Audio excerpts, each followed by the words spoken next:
दिलेलं नाही भाऊ. आणि आज परवा मी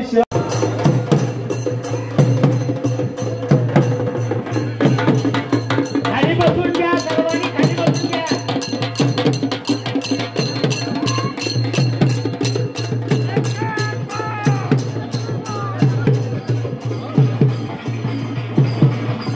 दिलेलं नाही भाऊ.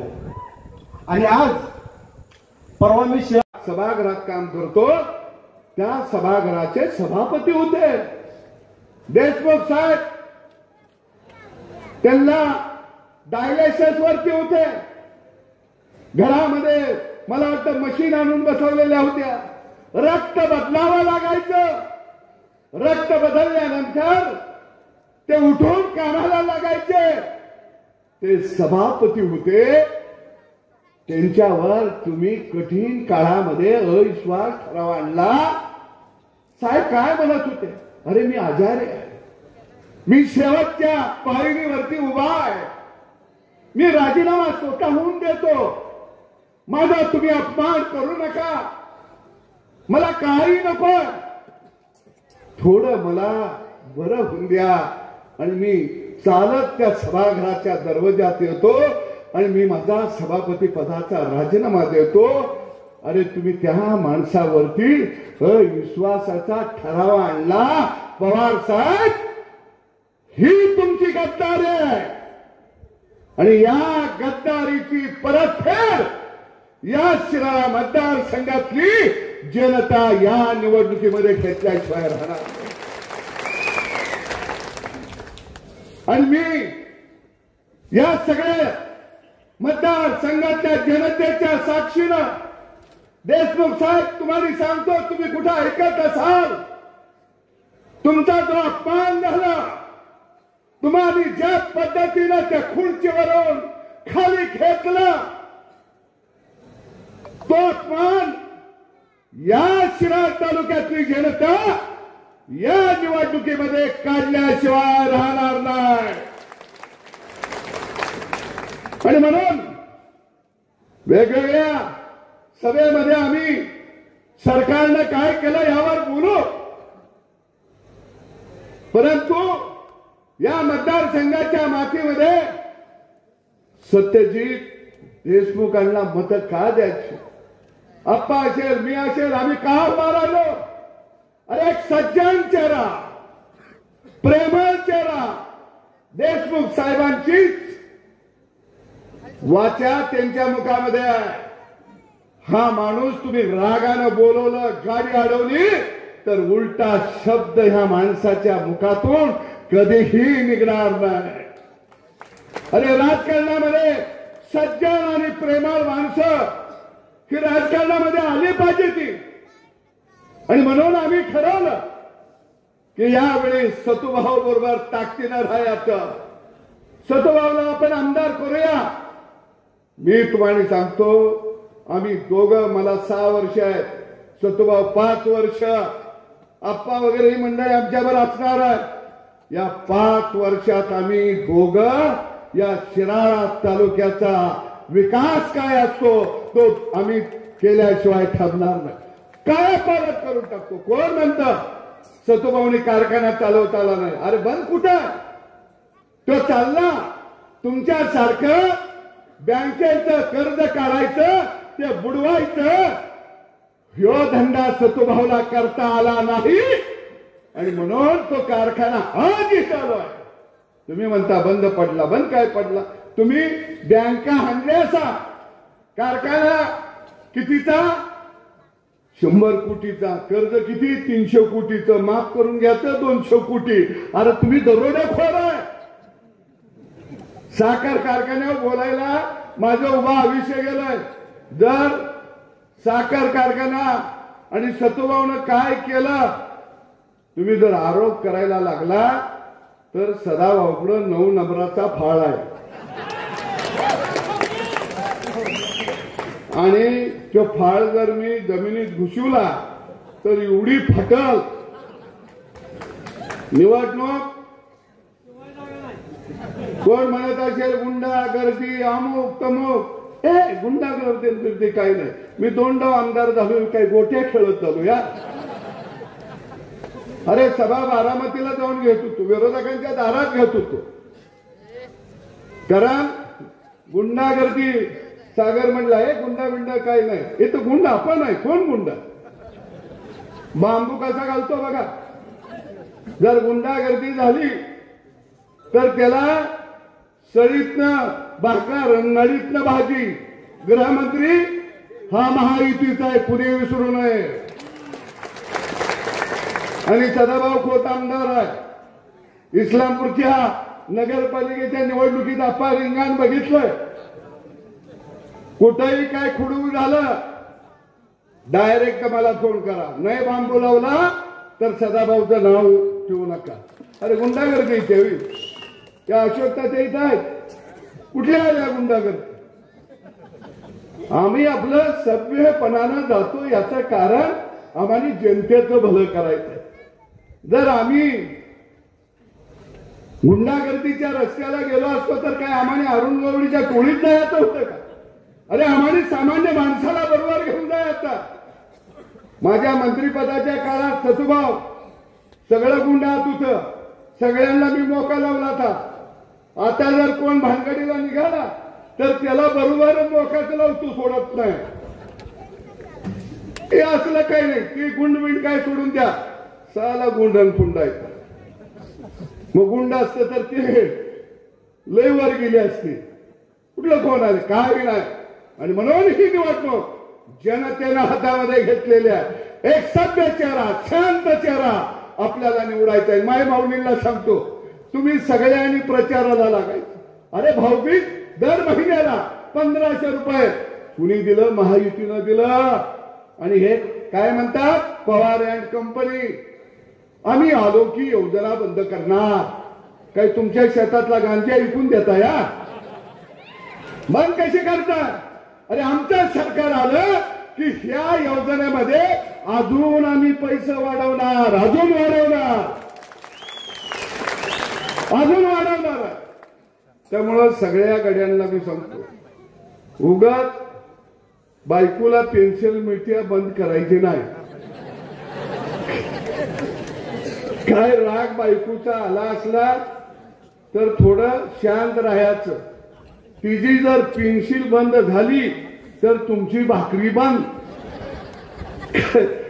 कारण ती आता कामाला लागली आहे. ती आता सांगत्या घरोघरी जाऊन, अरे आपली भाऊबीज महिन्याला येते, भाऊबीज बंद करणाऱ्यांना मला मत द्यायचं नाही हे तिने ठरवलंय. आणि म्हणून सगळ्यांनी कमळ घराघरात पोचवा. जयराज आणि सागरनं सतुभाऊ इथं आज बोलवलं. एका दिवसात लोकांच्या मनात काय आहे भाव आता कळलं. अबा लोकांनी ठरवलंय, अबा वारा आता फक्त सतुभाऊचा आहे. खरंच सतुभाऊचा आहे. लोकांनी ठरवलंय. गोगल गाय सारखं, गरीब गाय सारखं दिसणारं पोरग आता विधानसभेत पाठवायचं हे लोकांना ठरवलंय. आणि भाव येऊन देतो. भाऊ आपण दोघं अरे एवढं काम करू, रोजगार कसा देता येईल, त्यासाठी आपल्याला काय उभा करता येईल. शिराच्या MIDC मध्ये मोठे उद्योग आपल्याला आणावे लागतील. आणि मोठा उद्योग आल्याशिवाय तिथं 20-25 हजार मुलांना काम मिळणार नाही. जाऊ आपण टाटा बिर्ला अंबानीकडे सांगू तुझा कारखाना काढ, इथं आमच्या लेकरा बाळांना काम मिळालं पाहिजे. ते आपण दोघं जाऊन करू. भाऊ तुम्ही 48 गावं 50 गावं काय चिंता करू नका हो. ही काय कुणाच्या सातबारावर आहेत का? ही शिब्याप्पा मी तात्या आमचं कसं आहे, सन्मान प्रत्येकाला द्यायचा, मान द्यायचा. पण सन्मान आणि मान देता देता आप्पा आपली मान बी गेली. आता आपण बरोबर इथं बसलेले अनेक गावातले लोक आहेत. सतुभाऊ प्रत्येक गावाला सदाभाऊनं फुल नाही फुलाची पाकळी दिलेली आहे प्रत्येक गावाला. अरे मी मंत्री असताना काय चिठी देऊन मला भेटायला यायला लागायचं.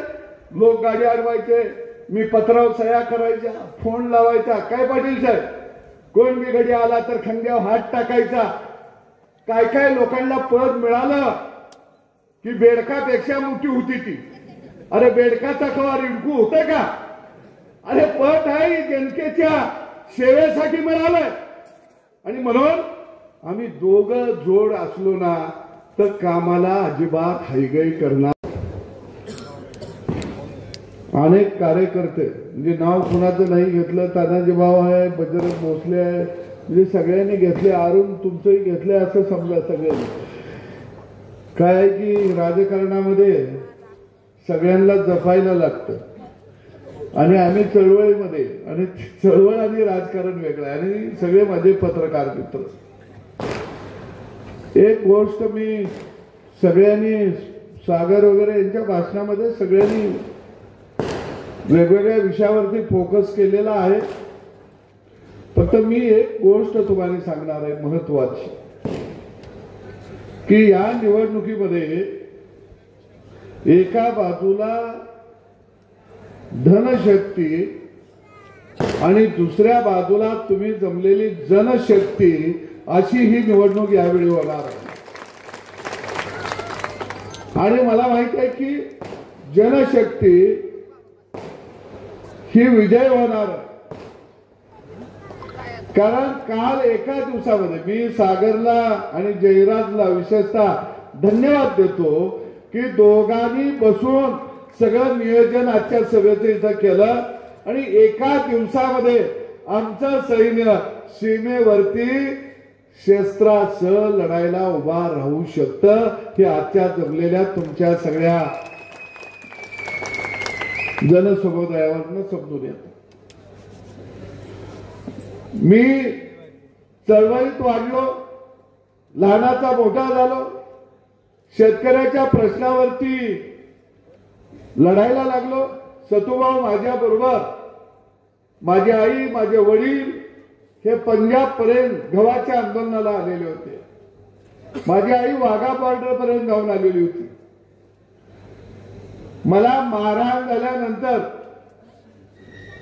सतुभाऊ एक प्रसंग असा की दुसऱ्या दिवशी रस्ता रोको होता या अध्यक्ष, तर माझ्या आईनं गावातल्या 35 बायका एकत्रित करून ट्रॅक्टर मध्ये बसवून पेठ नाक्याचा नॅशनल हायवे 4 तास रोखून धरलेला होता.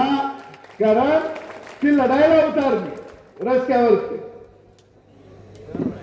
आणि आज सतुभाऊ तिला 2 दिवसापूर्वी दवाखान्यात आणली, पण आज ती म्हणली की परत लेकरा आपल्याला लढाईला उभा राहायचा आहे आणि ही लढाई जर आपल्या मैदानात उभा राहणार असेल तर त्या लढाईमध्ये मला सुद्धा तुझ्याबरोबर सहभागी व्हायचं आहे.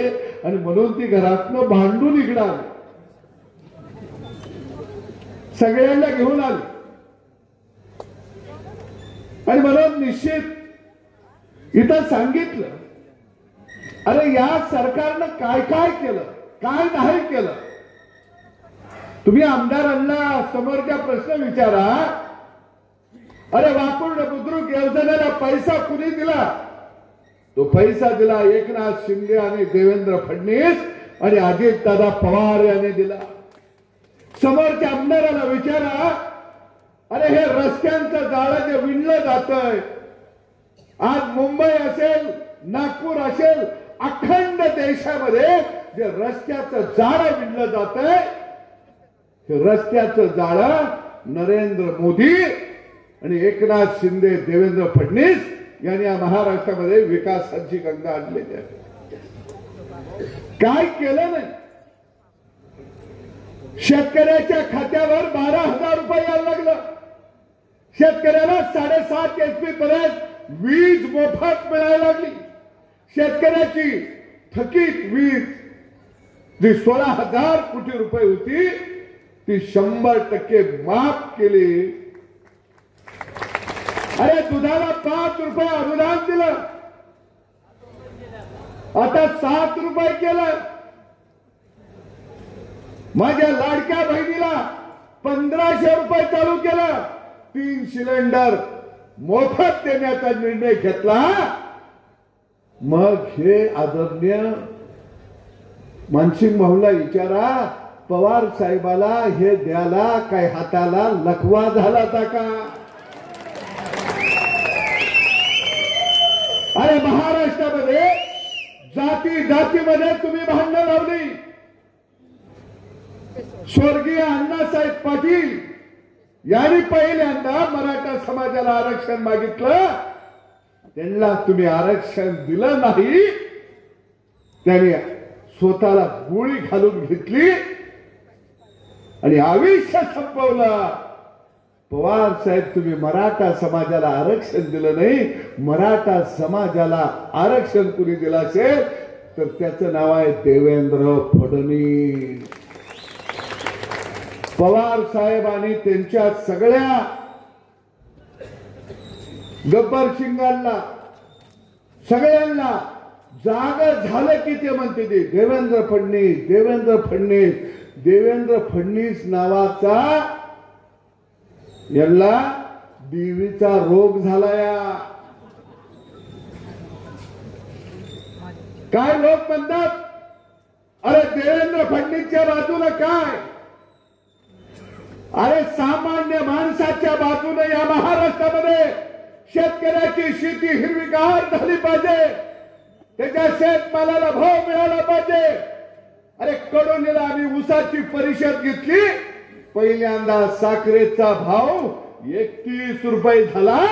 म्हणून आज माझ्या महाराष्ट्रातल्या शेतकऱ्याला 3200, 3300, 3400 रुपये ऊसाला भाव मिळतोय. त्याचा शिल्पकार कोण असेल तर त्याचं नाव आहे देवेंद्र फडणवीस. पण त्या माणसाला राजकारणात संपवायचा.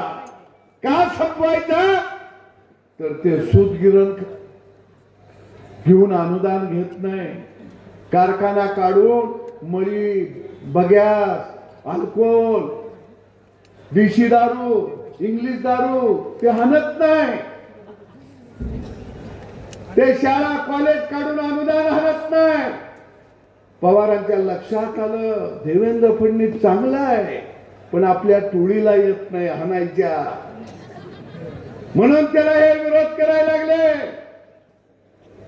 मी म्हटलं तर माग देवेंद्र फडणवीस काय करतात. भाऊनी सांगितलं त्यानं बार्टी संस्था काढली, सारथी काढली, आरटी काढली, मारटी काढली.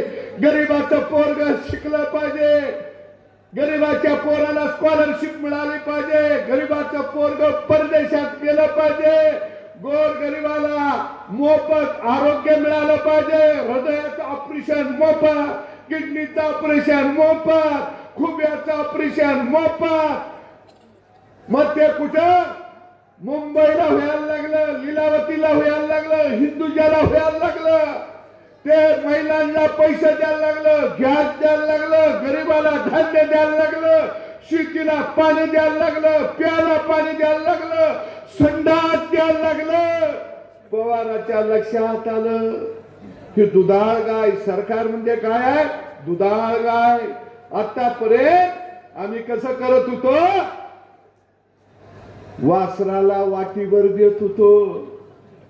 गायनं लात मारून म्हणून पुढं गवताची पिंडी धरत होतो आणि अख्खी कास आम्हीच नेत होतो. हे कसं करतय. पवाराच्या लक्षात आलं आम्हाने वाटीवर देत या आणि अख्खी कास गोर गरीबाला वाटत या. आणि म्हणून देवेंद्र फडणवीस नावाच्या माणसाच्या भोवतीनं चक्र विवाह केला. पण सगळी महाराष्ट्रातली जनता त्या माणसाच्या पाठीशी उभा राहिली. पवार साहेब मी तुम्हाला एक प्रश्न विचारतो. अरे देशमुख साहेब 40 वर्ष राजकारणामध्ये होते. 40 वर्ष. त्या माणसानं 40 वर्षामध्ये एकाही माणसाला आरतुरीची भाषा वापरली नाही. अरे लहान लेकरू जरी गेला तरी देशमुख साहेब तुमचं नाव काय आहे म्हणून विचारायचं.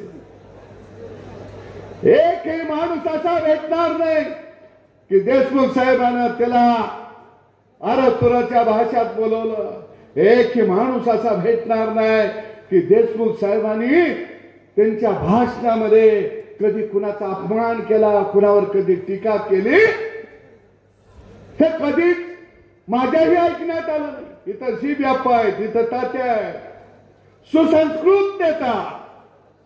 या बसा, चहा घेताय का, जेवण करून आलाय का, हे देशमुख साहेब कुणाला म्हणायचे.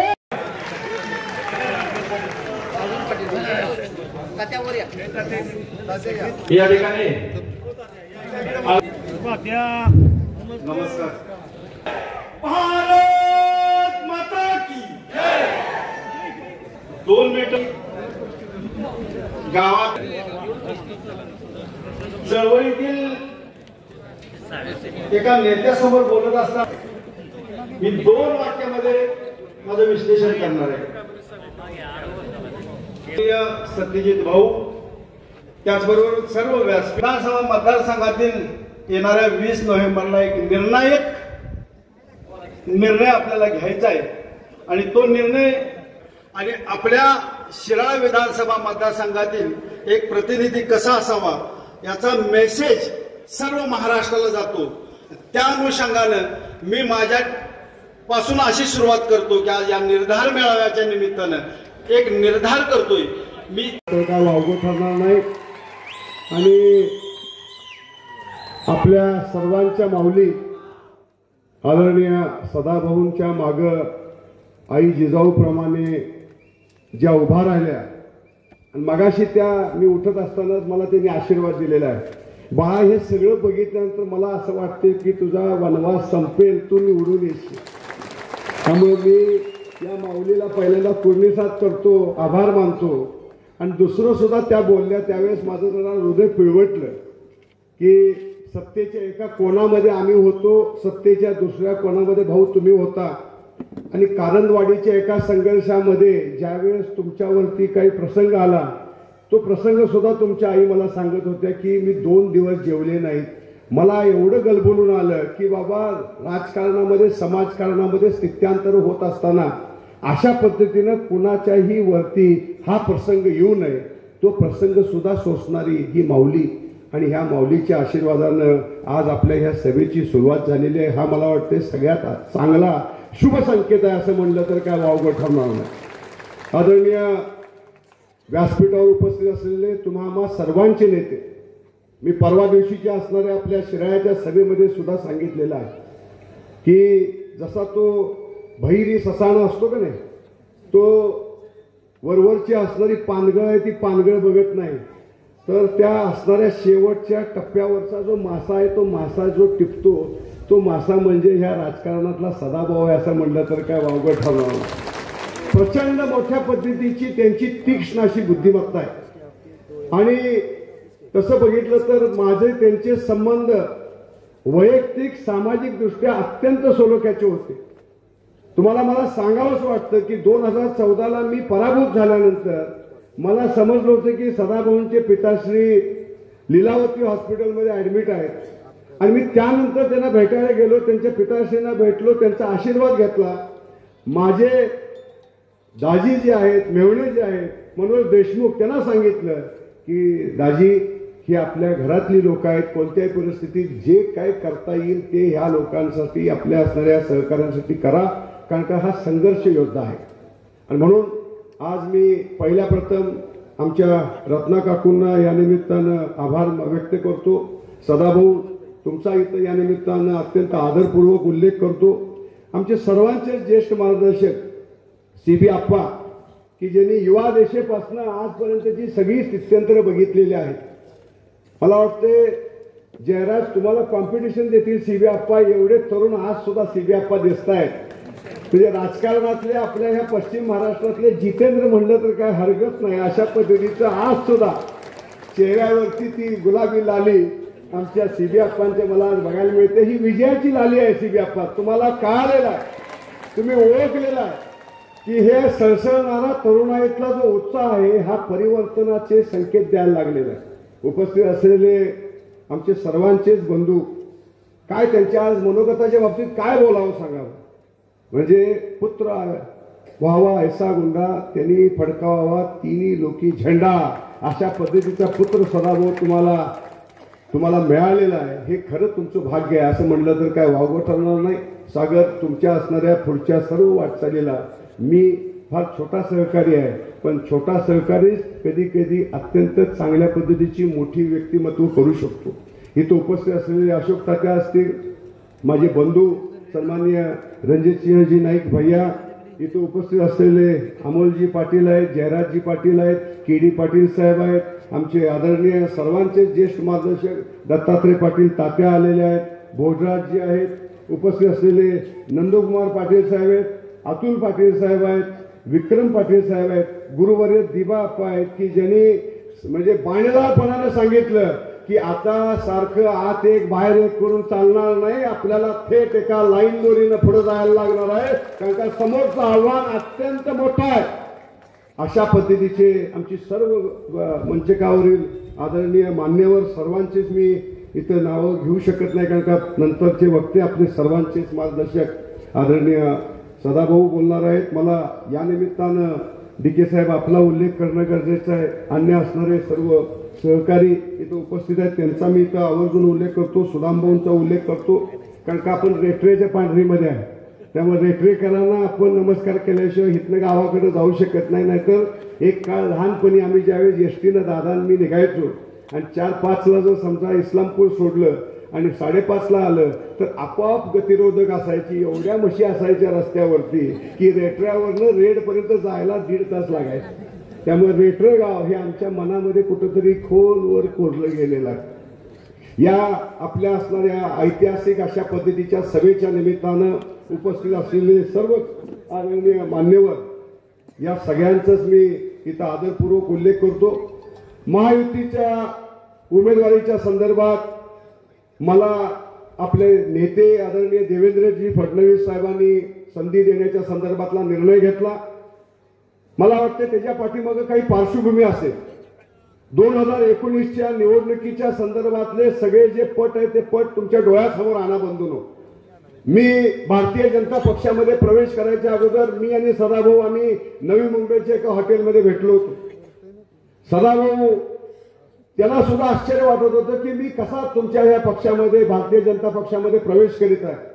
त्यावेळेस पण त्याला सांगितलं होतं मी की मी काँग्रेसवरती कंटाळून ह्या पक्षामध्ये येत नाहीये. राष्ट्रवादी काँग्रेस पक्ष ज्या पद्धतीनं काँग्रेसची हडेलप्पी करतोय, मुस्करदाबी करतोय, सामान्य असणाऱ्या प्रामाणिक कार्यकर्त्याची गळचेपी करतोय, याला कंटाळून मला हा पक्ष सोडायचा आहे आणि म्हणून मी भारतीय जनता पक्षामध्ये येऊ पाहतो. त्यानंतर मला वाटते आदरणीय भाऊंची आणखीन देवेंद्र भाऊंची चर्चा झाली. त्या निवडणुकीमध्ये सुद्धा भाऊ तुम्ही मी आपण दोघांनी जे जे काय करता आलं ते आपण सर्व आपले उमेदवार आदरणीय शिवाजीरावजी नाईक साहेबांना मदत करण्याचा प्रयत्न आपण केला.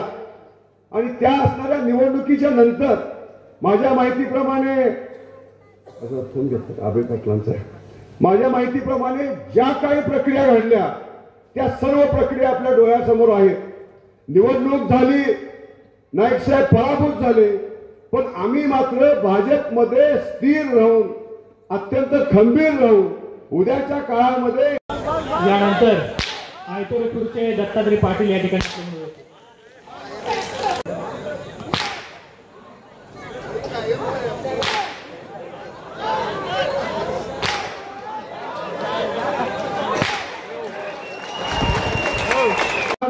ऊन वारा पाऊस किती वादळ आली, किती संकट आली, तरी भारतीय जनता पक्ष आपण आता सोडायचा नाही हा निर्धार आम्ही केला होता.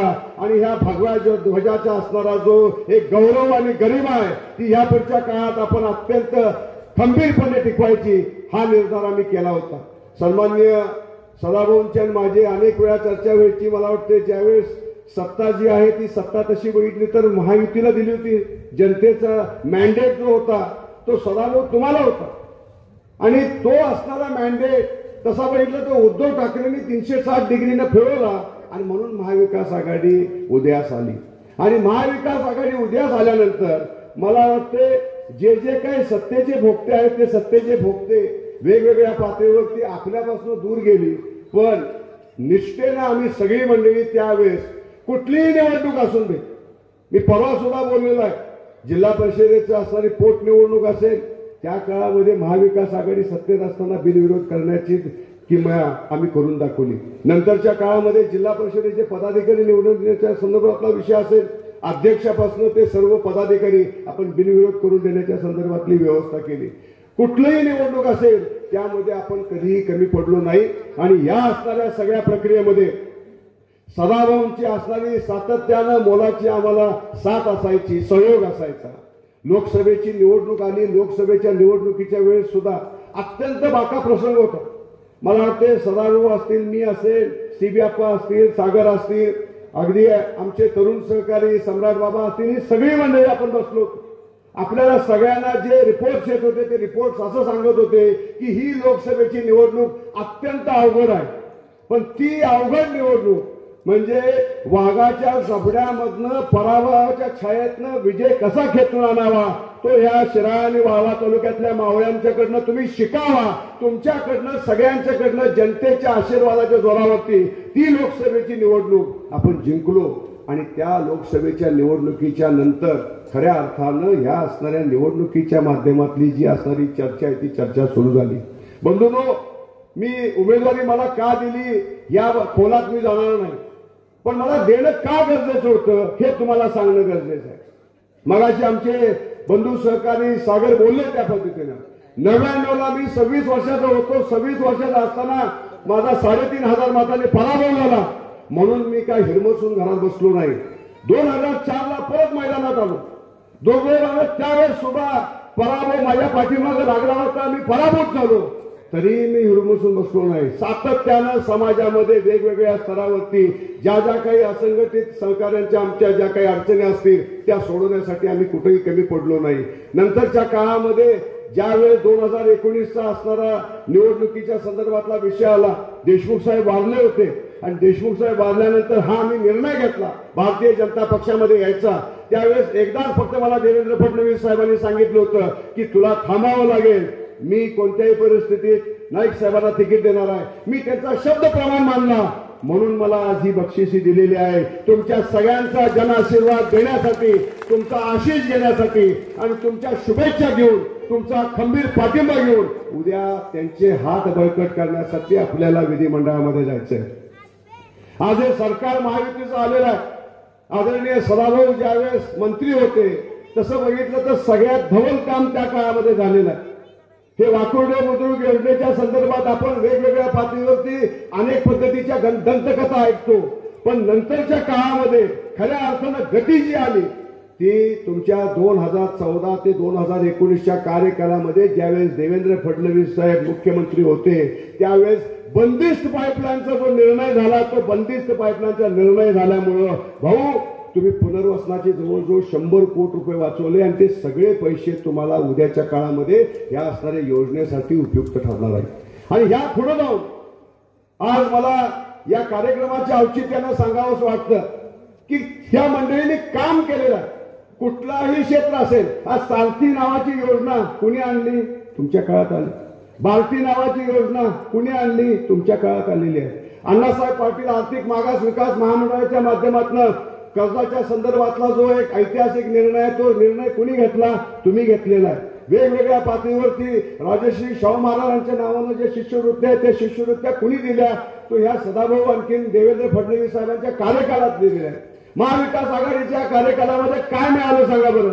जे आपलं मराठा आरक्षण होतं ज्याच्या पुस्तकचा उल्लेख मगाशी सीबी अप्पांनी केला ते असणारं आरक्षण गमावणारी ही महाविकास आघाडी आहे. आणि आता ती गळा काढते आणि म्हणते की महायुतीच्या काळामध्ये आरक्षणाच्या संदर्भात काय झालं?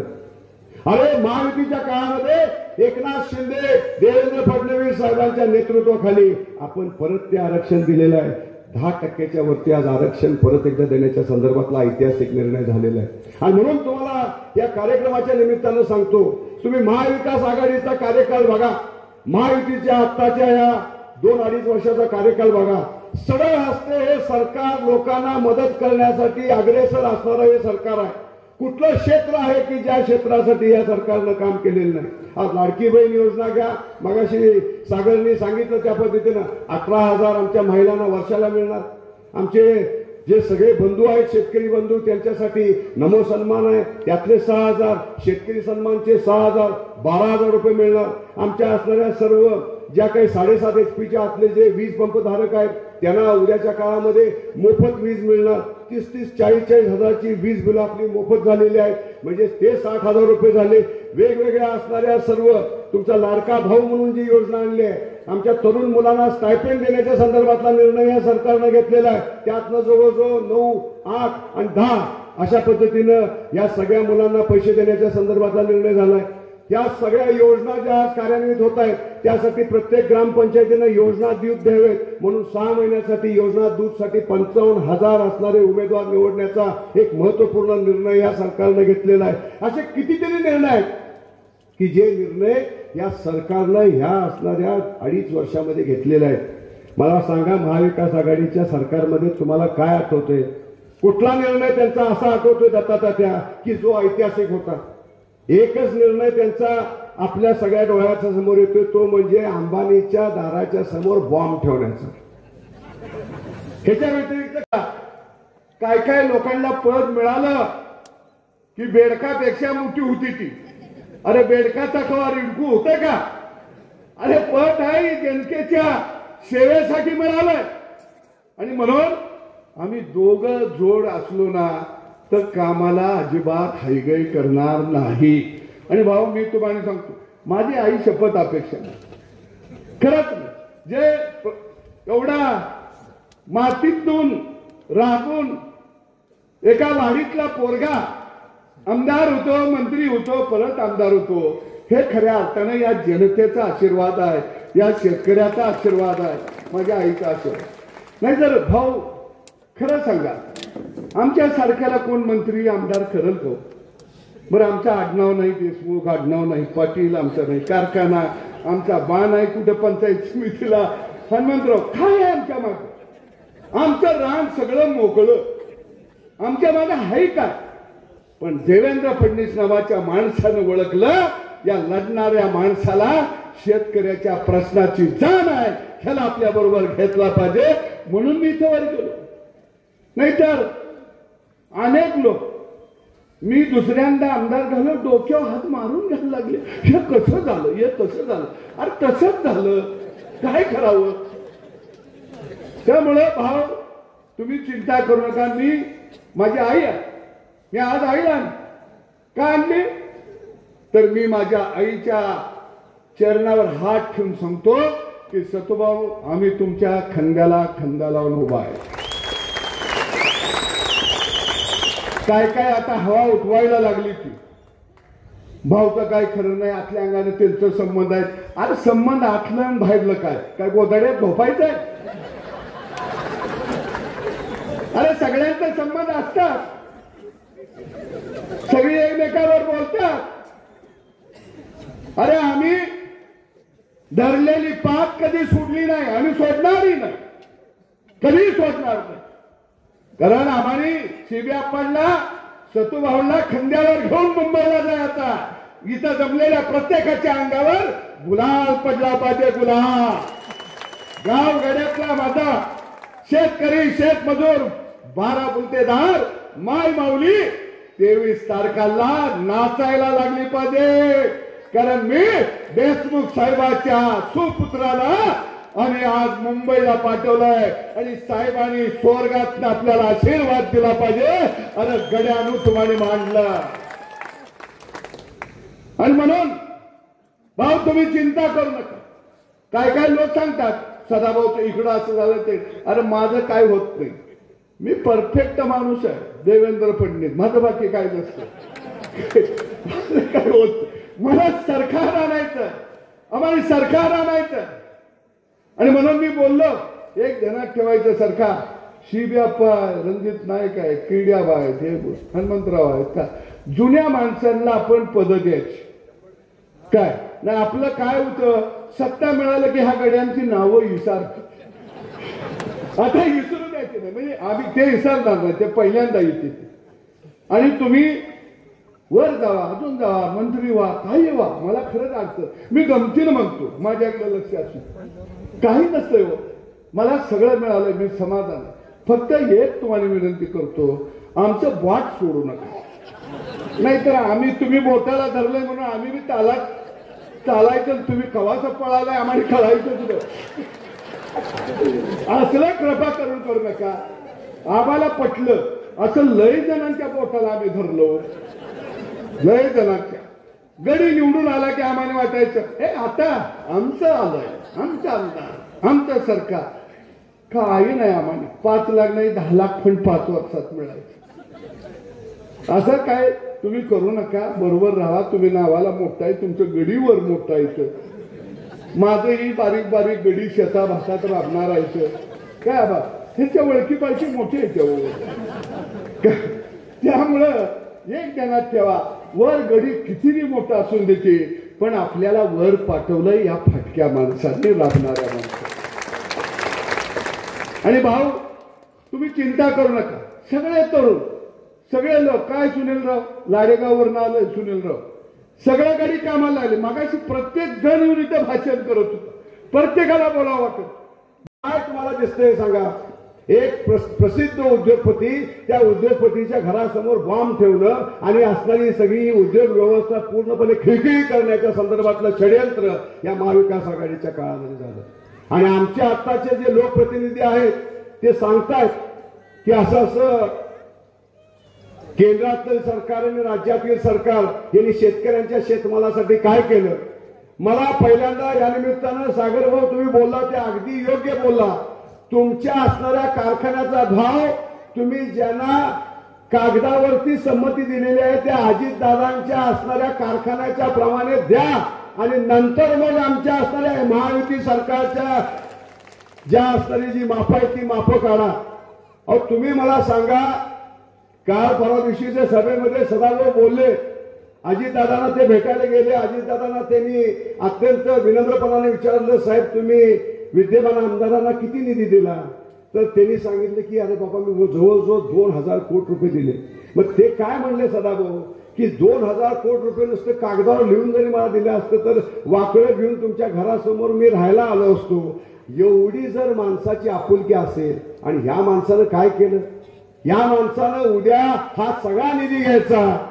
महाविकास आघाडीच्या काळामध्ये त्यांनी मिळवलेला निधी सांगा आणि महायुतीच्या काळामध्ये या असणाऱ्या दानशूर सरकारच्या माध्यमातून मिळालेला निधी याची तुलना करा. मी सांगतो हा सगळा निधी जो आहे तो महायुतीच्या नेतृत्वाच्या असणाऱ्या दानशूरपणाच्या माध्यमातून तुम्हाला मिळालेला आहे. हा जनतेच्या हितासाठी मिळालेला आहे. कोणत्याही परिस्थितीत जनतेच्या हितासाठी दिलेला निधी जो आहे तो जनतेनं सुद्धा ठरवावा.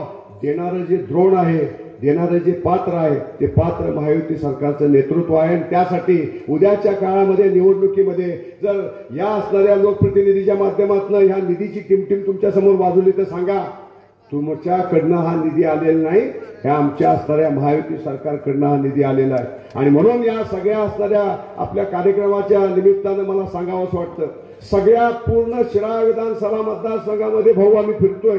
आज माझ्या माहितीप्रमाणे जवळजवळ 9 गावं आम्ही केली. प्रचंड मोठ्या पद्धतीचा उत्साह. बहिणीनं ठरवलेला की काही झाले तरी पण एकनाथ शिंदे, देवेंद्र भाऊ आणि अजितदादा हे त्यांचे जे लाडके भाऊ आहेत त्यांना ओवाळणी द्यायची आणि कोणत्याही परिस्थितीत महायुतीचं सरकार उद्याच्या काळामध्ये 26 तारखेला महाराष्ट्रामध्ये स्थानापन्न करायचं हा निर्धार आमच्या बहिणींनी केलेला आहे.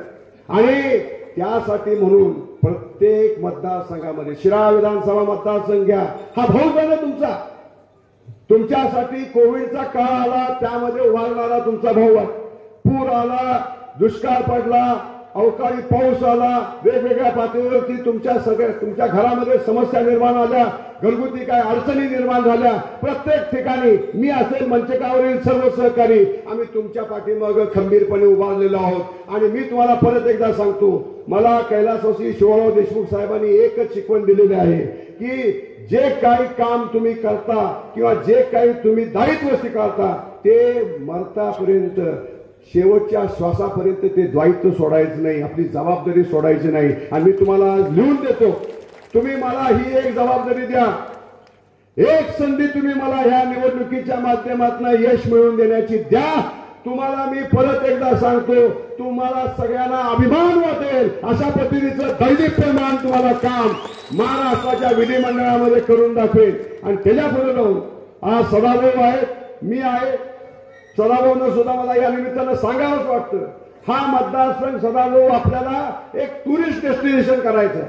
आणि किंबहुना माझं तर म्हणणं आहे, आता वाकुर्डे बुद्रुकचा जो भाग 2 आहे, भाग 2 साठी सदाभाऊ 386 कोटी रुपये हे केंद्र सरकारच्या नाबार्ड ह्या बँकेमार्फत मंजूर झालेले आहेत. म्हणजे पूर्णतः हे श्रेय आपल्या देशाचे पंतप्रधान नरेंद्र मोदी साहेब आणि अमित शहा साहेबांना जातं. तर ह्याच्या संदर्भात उद्याच्या काळामध्ये ज्या वेळेस आपण निश्चितपणे विजयी होऊ, आमदार होऊ, पहिल्यांदा एक काम करूया की तुम्ही आदरणीय सीबीआप्पा, बाकीची असणारी सगळी जी ज्येष्ठ मंडळी आहेत त्यांच्या आधिपत्याखाली ज्या असणाऱ्या सगळ्या तुमच्या स्कीमच्या संदर्भातलं मार्गक्रमण होईल आणि 20,000 हेक्टर क्षेत्र पुढच्या 5 वर्षात आपण असणारं ओलिताखाली आणल्याशिवाय आपण सगळ्या मंडळींनी स्वस्थ बसा येत नाही.